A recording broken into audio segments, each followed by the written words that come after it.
మనతో ప్రస్తుతం మాట్లాడేందుకు ఒక గర్భిణీ స్త్రీ ఉంది. ఆమె పేరు జ్యోతి. తన భర్తను తీసుకొని వెళ్లారు. ఇప్పటివరకు కనీసం ఇక్కడికి పంపివ్వలేదు అని చెప్పేసి చెప్తోంది. అసలు ఏం జరిగింది ఏంటనేది ఒకసారి మాట్లాడదాము.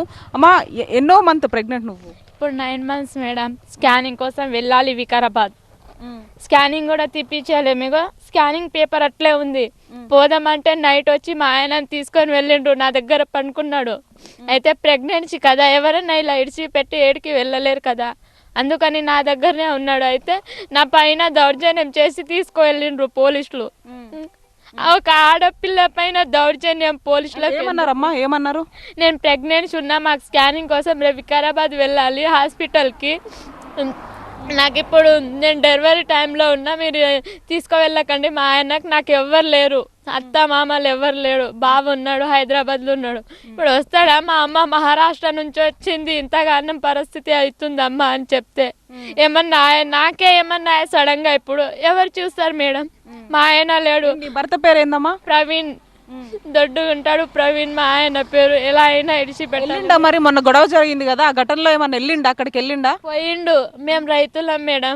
ఫార్మా కోసం అని 1 year నుంచి ఇలా ధర్నాలు చేస్తున్నాం. ముందు ఇలా దాడి జరిగింది, ఇక్కడ రోటి బండ తండ పైన శేఖర్కి దాడి జరిగింది. అయితే ఈ ప్లాన్ మొత్తం శేఖర్దే. లగచర్ల వాళ్ళందరికీ ఇడిచిపెట్టి మా ఆయనకే ఎందుకు ఇడిచిపెట్టలేరు? ఎంత పోతుంది? ఎట్లా ఒకవేళ పొలం పోతే ఎంత పోవాల్సి వస్తుంది? పొలం మొత్తం ఇల్లుతో సహా. నేను ప్రెగ్నెన్సీ ఇప్పుడు మా బాబుకు పోషించాలంటే మాకు పొలం ఇల్లు ఏమన్నా ఉంటేనే కదా మేము పోషించేది. మాకేం లేదు మేడం. ఉన్న మొత్తం తీసుకుంటుండు రేవంత్ అన్న. మళ్ళా దౌర్జన్యాలు చేసి మరియు వాళ్ళకి జైల్లో వేసిండ్రు. జైల్లో వేస్తే ఇడవకుండా నేను చెప్తుండే, ఇడవకుండా వాళ్ళని కొట్టించి అన్ని చేసి తర్వాత మళ్ళీ వాళ్ళకి ఈడిపించి పోయిర్రా మీరు? పోలీస్ స్టేషన్కి వెళ్ళిరా మరి జరిగిన తర్వాత? అసలుకి ఇన్ఫర్మేషనే లేదు మేడం. ఏ పోలీస్ స్టేషన్లో ఉన్నారు ఇన్ఫర్మేషన్? వికారాబాద్ అంటుండ్రు, దోమ అంటుండ్రు, పరిగి అంటుండ్రు, కొడంగల్. ఏడన్ని వెతకాలి? నేను గర్భిణిని. నేను ఒకదాన్నే సింగిల్ అయితే ఏడకన్నా పోవచ్చు కదా.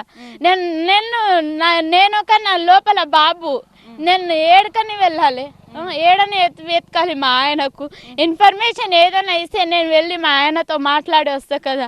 ఇడుస్తారా ఇడవరా, లేకపోతే నా బతికేంది, ఉండాలా చచ్చిపోవాలా అని నేను ఏదో ఒక అడుగుతా కదా.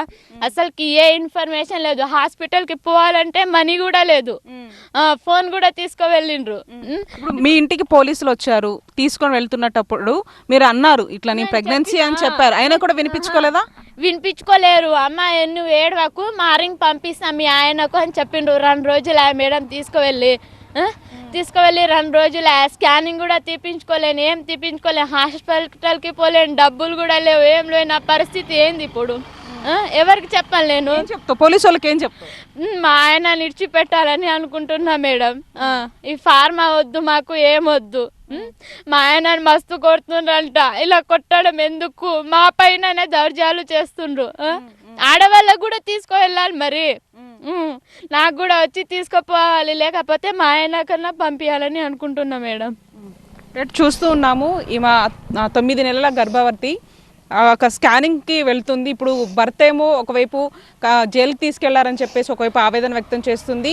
ఖచ్చితంగా తన భర్త తనకు కావాలి. అంతేకాకుండా ఏవైతే ఈ ఫార్మా కట్టినప్పుడు ఇక్కడ ఉన్నటువంటి పొలాలతో పాటు, అంటే మనం చూస్తున్నటువంటి ఆ పొలాలతో పాటుగా మరొక వైపు ఇక్కడ ఉన్నటువంటి ఇల్లులు సైతం కూడా పోయే అవకాశం చాలా ఎక్కువగా ఉన్నాయి. కాబట్టి మాకు ఆ పొలాలు వద్దు, అంతేకాకుండా ఆ పొలాలకు సంబంధించినటువంటి మేము చూసుకుంటాము, ఆ ఫార్మా కంపెనీ వద్దు, ఏమొద్దు, నా భర్త ఎక్కడ ఉన్నారో చెప్పండి అని చెప్పేసి కూడా ఈ ఎవరైతే జ్యోతి తను ఆవేదన వ్యక్తం చేస్తూ ఉంది.